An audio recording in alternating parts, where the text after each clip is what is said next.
नमस्कार राजस्थान, आपके पसंदीदा डिबेट शो 5 के प्रारंभ में आप सभी का स्वागत। मैं हूं आपके साथ हेमंत कुमार और आज का मुद्दा अस्पतालों में भ्रष्टाचार कहां तक तार, क्योंकि प्रदेश के सबसे बड़े अस्पताल में न्यूरो सर्जरी के सबसे बड़े डॉक्टर और एसएमएस अस्पताल के additional principal doctor Manish Agarwal के रंगे हाथों 1 लाख रुपए की रिश्वत लेते पकड़े जाने की खबर ने सिस्टम में भ्रष्टाचार की पोल खोल दी है। डॉक्टर मनीष अग्रवाल ने न्यूरो सर्जरी विभाग में इस्तेमाल होने वाले ब्रेन कॉइल सप्लायर से 12.5 लाख रुपए का बिल पास कराने के एवज में 1 लाख रुपए की घूस की राशि ली। रिश्वत लेने का यह मामला बिलों पर एनकाउंटर सिग्नेचर कराने से जुड़ा हुआ था। एसीबी ने ट्रैप की कार्रवाई की।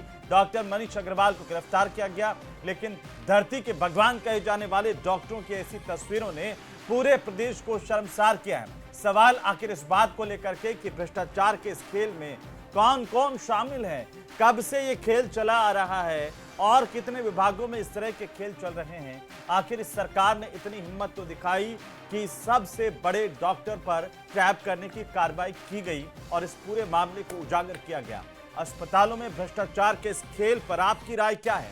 क्या आप भी कभी सरकारी अस्पताल में करप्शन के शिकार हुए हैं? अगर हाँ तो जल्दी से अपना फोन उठाइए, हमें फोन कीजिए। हम अपनी टेलीफोन लाइन आधे घंटे तक के लिए खोल रहे हैं। हमारी टेलीफोन लाइन खुली हुई है, आप हमें फोन कर सकते हैं और आज स्वास्थ्य विभाग में करप्शन को लेकर के आप भी पोल खोल सकते हैं। रिपोर्ट देखिए।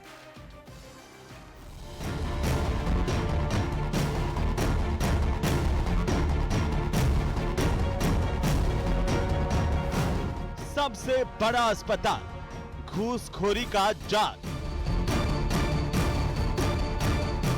जनता की सुविधाओं से हो रहा समझौता। जिसको अरेस्ट किया डॉक्टर को, वो भी अपनी सफाई देगा। तो ये जो चीज है, you are not guilty till you are proven guilty. He is not proven guilty. Doctor ही कर रहे हैं जीवन का सौदा।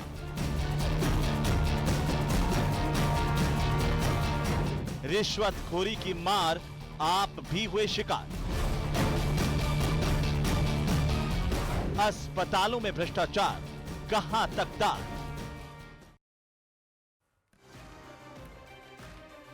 तो क्या कभी एसएमएस अस्पताल में या प्रदेश के बाकी किसी सरकारी अस्पताल में आपसे भी घूस मांगी गई? अगर हाँ तो आप बैठिए मत, एक जिम्मेदार नागरिक का फर्ज अदा कीजिए। अपना फोन उठाइए, हमें फोन कीजिए और इस भ्रष्टाचार की पोल खोलिए। सरकार ने हिम्मत दिखाई है, आप भी हिम्मत दिखाइए कि आखिरकार भ्रष्टाचारियों पर कार्रवाई की जा सके। आज हमारे साथ इस सबसे बड़ी चर्चा में बड़ा पैनल मौजूद है। सबसे पहले मैं परिचय करवा दूं, शैलेंद्र गुर्जर प्रवक्ता भारतीय जनता पार्टी के हमारे साथ जुड़ रहे हैं। साथ ही पंकज शर्मा प्रवक्ता कांग्रेस पार्टी के हमारे साथ जुड़ रहे हैं।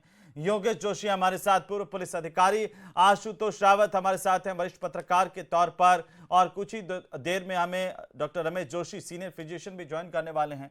बहुत स्वागत है आप सभी का, बहुत अभिनंदन है। और सबसे पहले आज विपक्ष से शुरुआत करेंगे। पंकज जी, बड़ा खुलासा किया गया है एसएमएस अस्पताल में घूसखोरी के रैकेट का। आपकी सरकार में क्या क्या होता था ये पता नहीं, लेकिन इस सरकार का संदेश साफ है कि भ्रष्टाचार जीरो टॉलरेंस। कार्रवाई भी हो रही है, अरेस्ट भी हो रहे हैं। बोलिए। देखिए हेमंत जी, सबसे पहले तो ये जो हुआ है, एसीबी ने जो कार्रवाई की है उनको साधुवाद। लेकिन मुझे लगता है कि इसकी तह तक जाना बहुत ज़रूरी है कि एक्चुअल में इसके पीछे कौन कौन है और इसके पीछे कौन कौन है। मैं पूरी कहानी आपको कड़ी से कड़ी जोड़ के बताता हूँ। ये एक लेटर मैं आपके सामने दिखा रहा हूँ जो नेशनल मेडिकल ऑर्गेनाइजेशन जयपुर प्रांत का है। और ये नेशनल मेडिकल ऑर्गेनाइजेशन जयपुर प्रांत के अध्यक्ष हैं डॉक्टर मनीष अग्रवाल, जो कि कल गिरफ्तार हुए हैं। और इसमें सबसे बड़ी बात है, जो इसके मार्गदर्शन मंडल में है वो डॉक्टर धनंजय अग्रवाल है, जो आपको याद होगा आरयूएचएस के वीसी हुआ करते थे। उनकी नियुक्ति भी विवादास्पद थी और उन्होंने बार बार राज्यपाल के आदेशों की अवहेलना करने के बाद भी उनको बहुत देरी से हटाया गया। उसके बाद डॉक्टर सुशील भाटी है, आपको याद होगा एक प्रसूता की गलत खून चढ़ाने से मौत हुई थी, उस रिपोर्ट में भी इनका नाम है, लेकिन वो रिपोर्ट दबा दी गई। और उसके बाद में आप विशेष आमंत्रित सदस्यों में आप नाम देखेंगे तो डॉक्टर दीपक माहेश्वरी है और डॉक्टर गिरधर गोयल है। गिरधर गोयल वही है आरएमसी के चेयरमैन, आरएमसी के रजिस्ट्रार, राजस्थान मेडिकल काउंसिल के रजिस्ट्रार हैं, जिनके पास खुद के पास 8 साल से रजिस्ट्रेशन नहीं था और वो लोगों को रजिस्ट्रेशन बांट रहे थे।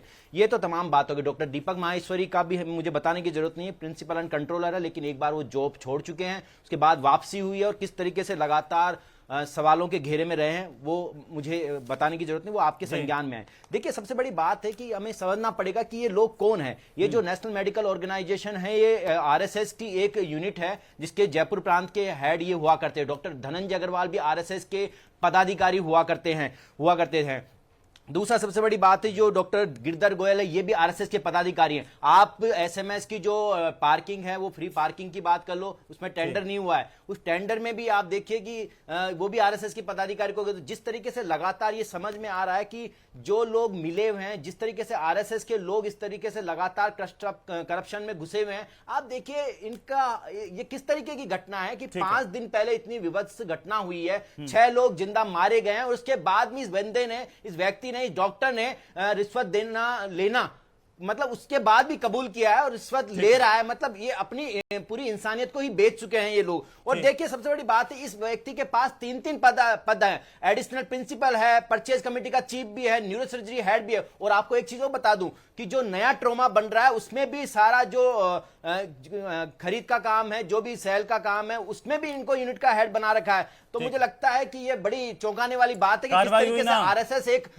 किस तरीके से कलेक्टिव भ्रष्टाचार इस समय एसएमएस में कर रही है। और आप कह रहे थे कि हमारी सरकार में किस तरीके से जाना जाती है। हमारी सरकार, एक minute, let me complete first, 10 second sir. हमारी सरकार में राजस्थान स्वास्थ्य सेवाओं के लिए जाता था, हमारी सरकार में फ्री दवाओं के लिए जाना जाता था, हमारी सरकार में फ्री जांचों के लिए जाना जाता था, हमारी सरकार में अगर किसी पे चर्चा होती थी वो राइट टू हेल्थ पे चर्चा होती थी, हमारी सरकार में किसी पे चर्चा होती थी वो आईपीडी टावर के डेवलपमेंट पे चर्चा होती थी। 10 सेकंड हो गए सर, लगातार भ्रष्टाचार, गलत सूचना, लगातार रजिस्ट्रेशन, फेक रजिस्ट्रेशन, तमाम बातें मैं जवाब दे लूंगा। ठीक है, आ रही है जी, ठीक है Pankaj ji. Doctor Ramesh Joshi senior physician हमारे साथ जुड़ चुके हैं। जोशी साहब आपका भी बहुत स्वागत है, अभिनंदन है। एक कॉलर हमारे साथ हैं, उनको पहले मैं ले लूं। एक दर्शक हमारे साथ हैं, नियमित दर्शक हैं। हेलो, नमस्कार, आप मुझे सुन पा रहे हैं? हेलो, हाँ जी नमस्कार, क्या कहना चाहते हैं आप, बोलिए। सर मैं यह कह रहा हूँ जोधपुर में एमडीएम हॉस्पिटल है, सबसे बड़ा हॉस्पिटल है। हाँ जी, एसएमएस के बाद में इसका नंबर आता है, मथुरा दास माथुर अस्पताल। जी बोलिए जल्दी। हाँ जी हाँ। हाँ। वो उसके अंदर सर इतना ज्यादा भ्रष्टाचार फैल रखा है कि पूछो मत आप। ठीक है। यहाँ जो टेंडर दे रहे हैं ठेकेदारों को, हाँ। जीरो बैलेंस में दे रहे हैं, जीरो बैलेंस में ठेका दे रहे हैं और कर्मचारियों को बहुत ज्यादा परेशानी हो रही है। नंबर 1। नंबर 2, यहाँ जो खरीदारी हो रही है वर्कशॉप के अंदर, वर्कशॉप में इतनी भ्रष्टाचार फैल चुकी है कि 4 रुपए की चीज का 40 रुपए का बिल बन रहा है और वो बिल बाकायदा पास हो रहा है और वो है विपिन पुरोहित करके नाम से। विपिन पुरोहित? हाँ, विपिन पुरोहित नाम से है। और ये इसने मतलब आतंक फैला रखा है। इसने एमजीएच में भी घोटाला किया था, वहां से इसको भगाया यहाँ। ठीक है, ठीक है रमेश जी ठीक है, आपने बहुत बड़ी बातें बताई है। और ये हम आपसे गुजारिश भी करेंगे कि जिम्मेदार नागरिक के तौर पर अगर आपके पास कोई सबूत हैं तो आप एसीबी को भी ये सबूत भेजने की कृपा करावें। बाकी में भारतीय जनता पार्टी के प्रदेश के प्रवक्ता हमारे साथ मौजूद हैं, उनको आपका मैटर बता देता हूं। शैलेंद्र जी जवाब दीजिए कि सिर्फ एसएमएस ही नहीं, एमडीएम में भी बड़े भ्रष्टाचारी हो रखे हैं और नाम लेके कह रहे हैं विपिन पुरोहित, जो किस तरीके से वर्कशॉप में गड़बड़ी कर रहे हैं। शैलेंद्र जी। हेमंत जी देखिए, हाँ बिल्कुल, आप देखिए जो शिकायत करता है उनको हेल्पलाइन नंबर 1064 पर एसीबी को बताना चाहिए, रिपोर्ट दर्ज करानी चाहिए और किसी भी तरह की कहीं भी कोई गड़बड़ हो रही है, भ्रष्टाचार, कोई पैसा मांग रहा है या लापरवाही कर रहा है तो निश्चित तौर पर एसीडी पूरी तरह से कार्रवाई करेगी। आप देखिए गहलोत राज में जो भ्रष्टाचार कैंसर का रूप ले चुका था, किस तरह के हालात यहां बन चुके थे, जिस तरह से अभी कांग्रेस के प्रवक्ता बता रहे थे, तो भूल गए शायद ये किडनी कांड को भूल गए कि कितना बड़ा रैकेट जो मानव अंगों का चलता था वो कांग्रेस गहलोत के समय में चलता था और किस तरह से माननीय भजनलाल सरकार ने उसको पकड़ने का काम किया, किस तरह से सर्टिफिकेट, फर्जी सर्टिफिकेट वहां बनते थे, किस तरह से घटिया उपकरणों की खरीद हुई थी, किस तरह का डेवलपमेंट हुआ था, भ्रष्टाचार था, जब खुद अशोक गहलोत जी वहां इलाज कराने गए तब जनता ने घेर लिया कि ना दवाएं, ना सुविधा है, ना मशीनें खराब पड़ी है, ना कोई नई मशीनें, पूरा इंफ्रास्ट्रक्चर खराब पड़ा हुआ है। ये वहां से भागकर आ गए थे अशोक गहलोत जी, उसके बाद एसएमएस अस्पताल में इलाज कराने नहीं गए, बॉम्बे चले गए। तो ये ना बताएं जिसके काल में भ्रष्टाचार चरम पर था उसको क्लीन अप करने का काम माननीय भजनलाल सरकार। ठीक है शैलेंद्र जी, मैं वापस आ जाऊं 1 मिनट में आपको। मैं माफी चाहता हूं, मुझे रोकना पड़ रहा है क्योंकि हमारे दर्शकों के कॉल्स बीच में आ रहे हैं। करौली से एक महत्वपूर्ण कॉल है। पूरी कर दूं मेरे। हाँ, हमारे सम्मानित दर्शक हैं अनिल शर्मा जी करौली से। अनिल जी नमस्कार, क्या कहना चाहते हैं सर, आप बताइए। सर मैं कह रहा जैसे चलो करौली हॉस्पिटल में ऐसा तो कोई भ्रष्टाचार नहीं हुआ है जैसे अभी एसएमएस में हुआ है जी, पर जो ये एमआर होते हैं, मेडिकल रिप्रेजेंटेटिव होते हैं जी, तो ये भी जो कमीशन देते हैं डॉक्टर्स को, भारी भारी भरकम जो विदेशों की यात्रा कराते हैं और भी जो मकान बना के देते हैं कई बार, वो भी कमीशन ही एक तरीका से। इसका लगाम कब लगेगी? जी बहुत शुक्रिया अनिल जी। तो अलग अलग तरीके के भ्रष्टाचार हैं। शैलेंद्र जी अपनी बात पूरी कर लीजिए जी। और जहां तक रही बात, देखिए आप, ये हमेशा कांग्रेस पार्टी जहीं भी विफल होती है या इनके पास कोई एजेंडा नहीं होता है या असफलताएं होती है उसका ठीकरा या तो भारतीय जनता पार्टी पे फोड़ती हैं या आरएसएस पे। इसमें आरएसएस के पदाधिकारी इन्वॉल्व हैं पूरे, ये वो नेशनल मेडिकल सामाजिक एसोसिएशन और सांस्कृतिक डॉक्टर संगठन के नाम है लेकर और के ये बता कोई रहे हैं। पदाधिकारी नहीं है। बताइए कौन से पदाधिकारी हैं? क्या ये अनुशासिक संगठन है आरएसएस का? सिर्फ कांग्रेस पार्टी को आरोप लगाना है, उनको किस तरह से भ्रम फैलाना है, झूठ बोलना है। और आप बताइए, मैं आपको बताता हूं आंकड़े समेत कि क्या हालात थी गहलोत के सरकार में। 2022 में 834 मामले दर्ज हुए थे, 2023 में 580 मामले दर्ज हुए, 2024 माननीय भजनलाल सरकार में 318 मामले दर्ज हुए। जहां अधिकारी कर्मचारियों पे लगाम नहीं थी, डर नहीं था, भय नहीं था, आज भय व्याप्त है। 318 मामले दर्ज हुए, 245 में ट्रैप किया गया, 40 पद के दुरुपयोग के, 33 आय से अधिक संपत्ति के, और हमने सजा दिलाने तक का भी काम किया है। मैं इनको बता देना चाहता हूं, जब भारतीय जनता पार्टी की माननीय भजनलाल सरकार आई तब 2024 में 1625 अभियोग विचाराधीन थे। हमने 262 में चालान पेश किया सक्षम न्यायालय के कोर्ट में, और 108 में हमने अंतिम प्रतिवेदन प्रस्तुत किया सक्षम न्यायालय में। 370 अपराधों का निस्तारण किया है, 88 मामलों में आरोपियों को सजा दिलाने का काम किया है। और आपके समय में आपने किस तरह से भ्रष्टाचार को पनपाया पूरी राजस्थान की जनता जानती है। आपने ना सड़कों को छोड़ा, ना बिजली को छोड़ा, ना पानी को छोड़ा। जल जीवन मिशन में आपके मंत्री जेल में आज मेडिकल पे रहते हैं, शिक्षा विभाग में तो आज मेडिकल पे रहते हैं, डिटेल नहीं होते हैं, दिखाना दिखा दिया शिक्षकों ने। पंकज मुख्यमंत्री अशोक गहलोत जी के कार्रवाई तो हो रही है ना, आपके राज्य में तो कार्रवाई नहीं हो रही, और ये क्या भूल जाते हैं कांग्रेस? आज माननीय भजनलाल सरकार उसको क्लीन अप करने में लगी हुई है। ठीक है सर, ठीक है हेमंत जी। देखिए हेमंत जी, हमारी सरकार में जीरो टॉलरेंस। अरे काहे की जीरो टॉलरेंस? भूल गए? अब मुझे बोलने दीजिए, बोलने दीजिए, मैं नहीं बोलूंगा। किडनी बेचने का काम आपने किया, अंगों को बेचा, मानवता को शर्मसार किया। कितना घटिया काम के गहलोत सरकार में हुए पूरी राजस्थान की जनता जानती है। राजस्थान मेडिकल काउंसिल से फर्जी सर्टिफिकेट बनाए, आवाज म्यूट कीजिए, इनकी आवाज म्यूट कीजिए, आवाज म्यूट कीजिए, उसके बाद मैं अपनी बात रख पाऊंगा। इनके जैसे चिल्ला नहीं सकता मैं, क्लीन अप करने का काम किया है। आज भ्रष्टाचार पे लगाम लगा रही है भजनलाल सरकार। और इस तरह की बात करते हैं, क्या भूल गए शिक्षकों ने सम्मेलन में क्या कहा था? तत्कालीन मुख्यमंत्री अशोक गहलोत जी के सामने डोटासरा जी पैसे लेते हैं, कमीशन खाया जाता है। अभी रिपीट मत कीजिए सर, वो जवाब दे रहे हैं, उसी बात का जवाब दे रहे हैं। मैं बैठा हूं ना सर। पूर्व सीएम ओएसडी जी क्या जवाब देंगे? हेमंत जी जवाब देने लायक नहीं है, इनको जवाब नहीं दे सकते।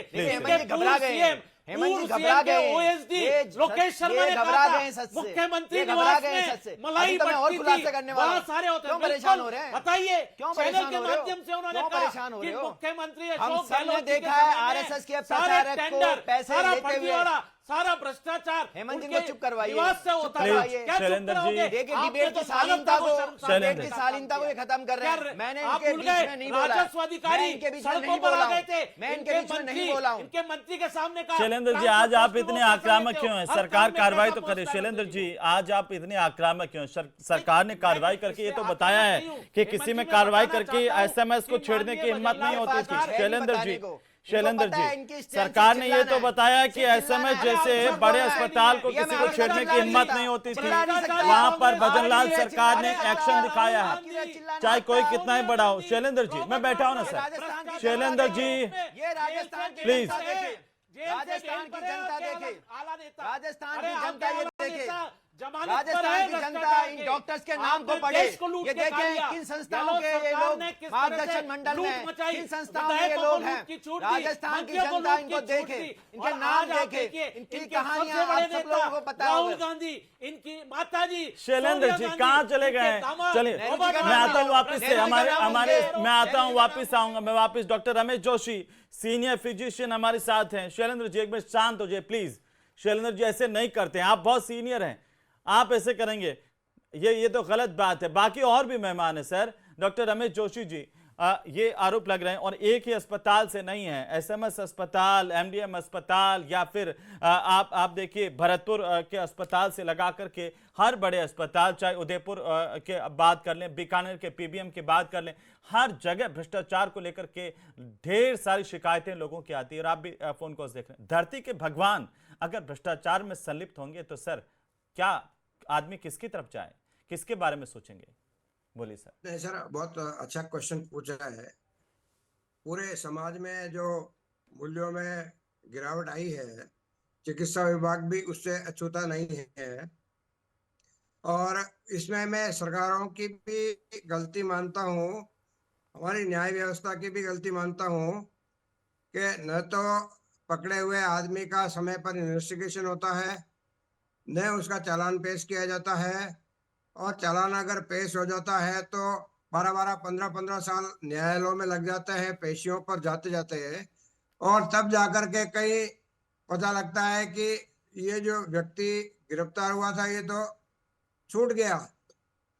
तो इसके अंदर पूरा का पूरा सिस्टम इन्वॉल्व है, कोई एक व्यक्ति नहीं है। और ये जो गिरावट आई है दुखद है, निश्चित रूप से दुखद है। जहाँ पर बीमार आते हैं अपनी तकलीफ लेकर के, वो ये सोच करके आते हैं कि मैं सरकार के सबसे बड़े अस्पताल में जा रहा हूँ तो मेरा इलाज होगा, मुझे राहत मिलेगी, मेरे को सॉल्यूशन मिलेगा। लेकिन जब ये नहीं मिलता है तो पूरे सिस्टम के ऊपर से जो विश्वास उठता है। विश्वास उठता है। सर मैं वापस आ रहा हूं डॉक्टर साहब, मैं वापस आ रहा हूं आपके पास में। हमारे साथ जोधपुर से एक कॉलर हैं, हमारे नियमित दर्शक हैं। नमस्कार जी, अपना नाम बताइए, क्या कहना चाहते हैं आप? नाम से कुछ नहीं, मैं बीजेपी तरफ से है उनसे पूछना चाहता हूँ 2024 में विकास राजपूत को। आपकी आवाज ठीक तरीके से नहीं आ रही है, थोड़ा शांति से बोलिए जी। या तो समय ये किया वो गलत है क्या? हेलो नहीं था तो वापस क्यों लगाया? हेलो जी आप मुझे सुन पा रहे हैं? आपकी आवाज डिस्टर्बेंस कर रही है। आप बताइए क्या कहना चाहते हैं? मैं ये बोल रहा हूँ बीजेपी तरफ से उनसे पूछना चाहता हूँ 2024 में इसी सरकार के इसी मंत्री ने माननीय गजेंद्र सिंह जी किंगस्टन ने एपीओ किया था रिचार्ज जी राजपूत को। आज वही देते हैं सुपरडेंट बन के एमडीएम हॉस्पिटल में, क्या कारण हो गए? कौन से अस्पताल में?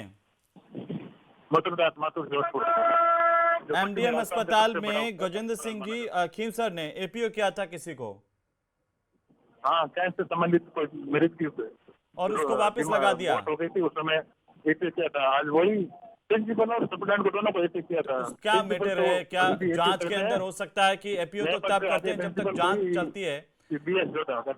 सुपरडेंट वही है अभी। ठीक है, बहुत शुक्रिया आपने कॉल किया। अब आपने बताया शैलेंद्र जी, अब मैं जितना समझ पाया हूं कि चिकित्सा मंत्री ने किसी को एपीओ किया था, उसी को वापस लगा दिया। तो कई बार जांच होती है, आरोप लगते हैं, इन्वेस्टिगेशन होने के लिए एपीओ करते हैं, इन्वेस्टिगेशन में ठीक पाया जाए या कोई कमी नहीं पाई जाए तो हो सकता है कि वापस से। मैं डॉक्टर रमेश जोशी जी, आप कंप्लीट कर लीजिए। मैं सीधा सवाल है सर, और सीधा सवाल ऐसे है कि ये जो भ्रष्टाचार का जाल हमारे चिकित्सा सिस्टम फैल रहा है उसको रोकें कैसे सर? क्या 2-3 सुझाव आप सरकार को देना चाहते हैं सर? सर पहला सुझाव तो ये है कि जो हमारे टेक्नोक्रेट है यानी जो डॉक्टर्स हैं उनको इन प्रशासनिक पदों पर नहीं रखा जाए, क्योंकि वो जब उधर से अपना काम नहीं कर पाते और भागते दौड़ते जब इन चीजों को करते हैं तो ऊपर से लेकर के नीचे तक के जो लोग हैं उनके ऊपर कंट्रोल नहीं रह पाता। और जब कंट्रोल नहीं रह पाता तो ये लोग भ्रष्टाचार से लेकर के अव्यवस्था तक में लिप्त रहते हैं। ठीक है। और पहला सुझाव तो मैं ये दूंगा जी। दूसरा सुझाव ये दूंगा कि ये जो प्रोसेस है पूरा, जो न्याय दिलाने का जो प्रोसेस है या भ्रष्टाचार के केसों को इन्वेस्टिगेट करके उनको अपने रिजल्ट तक पहुंचाने का जो प्रोसेस है उसको जी। थोड़ा स्पीड अप किया जाए, ठीक है। ताकि जो कल्प्रिट है उनको समय पर सजा मिल सके और समाज के सामने एक मिसाल पेश की जा सके। ठीक है मेरे सर। हिसाब से ये कुछ चीजें ऐसी है जो सरकार को अपने ठीक है विशेष सर। प्रयास योगेंद्र करके जोशी करनी जी, चाहिए। योगेंद्र जोशी जी, चिकित्सा विभाग में भ्रष्टाचार की पोल खुल गई है एसीबी की इस कार्रवाई से, लेकिन अभी तो कितनी पोल खुलनी बाकी, अगर ठीक तरीके से इन्वेस्टिगेशन हो तो? सर, भ्रष्टाचार तो जैसे टर्माइट होती है उदय, पूरे पूरे इसके सिस्टम अंदर के जांच क्या रह अंदर गई है? भ्रष्टाचार सर लगा रमेश जी हुआ हो है। गया, रमेश जी डॉक्टरों डॉक्टर के साहब हो पास- गया आपका, मैं आ जाऊंगा। योगेंद्र जोशी साहब बोलिए। हाँ, इन डॉक्टर्स के पास सारी व्यवस्था की जिम्मेदारी इनके पास रहती जी। है। सुरक्षा की जिम्मेदारी, बिजली, पानी, सीवरेज, दवाइयां क्रय करने की जिम्मेदारी, बताइए, सारी की सारी जिम्मेदारियां तो इनके पास है। तो आगजनी अगर हुई है, उसकी जिम्मेदारी किसके ऊपर डालेंगे आप? ये जितने भी डॉक्टर्स हैं जिनके पास ये प्रशासनिक ओहदे हैं, ये ओहदे इसीलिए रखते हैं कि अब बताइए 12 लाख रुपए का था तो 1 लाख रुपए, और बोलते क्या है, मेरी और तेरी हैसियत देख ले और उसके हिसाब से दे जा। मतलब हालत देखिए आप। कैसे हर- ये अपने तो राजस्थान एक की केस और भारत आया की है क्या योगेंद्र व्यवस्था जी, है? लेकिन रिश्वत ये की करप्शन बड़ी का माँ खेल बड़ी, कैसे मिटे भूख सर? मिटे न मांग, पकड़ धकड़ कितनी करो न माने बेईमान। जी। हालत ये है कि बेईमान नहीं मान रहे हैं, चाहे पुलिस कितनी पकड़ धकड़ कर रही हो। दूसरा क्या है, राजनीतिक संरक्षण प्राप्त होता है, उससे क्या होता है, इनको अभियोजन स्वीकृति समय पे नहीं मिलती है, ये बरी हो जाते हैं। आप देखिए, अभी फॉरेस्ट विभाग का कोई मामला था, वहां के संयुक्त सचिव थे, वहां दे दी एसीबी ने उसमें कि इनके खिलाफ कोई चीज नहीं पाई गई, न इनसे प्राप्त रुपया इनकी बातों से मिलान होता है। अब वो रुपया कहाँ चला गया? जोशी साहब, मैं मुझे थोड़ा सा बताइए रोक रहा हूं। कि संजीव हम माथुर एक जी तरफ- हमारे साथ जुड़ रहे हैं जयपुर से। माथुर साहब नमस्कार। जो माथुर बोल रहा हूँ जयपुर से। नमस्कार नमस्कार, मैं बोलिए। बताना चाह रहा हूँ सर, जी। मैं बताना चाह रहा हूँ जितने मेडिकल कॉलेज सरकार ने खोले हुए हैं ये धौलपुर में और यहाँ पे, उनके अंदर मोटी मोटी फीस तो ले ली जाती है, सुविधाएं कुछ भी नहीं है, वो पैसा जा कहाँ रहा है? ठीक है जैसे धौलपुर मेडिकल कॉलेज है जी, ठीक है सर। जो खेल के नाम पे लाखों रुपए लिए जाते हैं बच्चों से और कुछ भी नहीं है वहाँ पे सुविधा। शुक्रिया ये सर, पैसा आपने बहुत बड़ी समस्या को उजागर किया संजीव माथुर साहब, शुक्रिया। शैलेंद्र गुर्जर साहब, छोटी सी टिप्पणी एक कि पैसे तो ले लेते हैं मेडिकल कॉलेजों में सुविधाओं के नाम पर, लेकिन सुविधाएं जीरो की जीरो, वो पैसा किसकी जेब में जा रहा है? नहीं हेमंत जी, देखिए, किसी की जेब में नहीं जा रहा। जो पैसा लिया जाता है वो जनता हित में ही लगाया जाता है।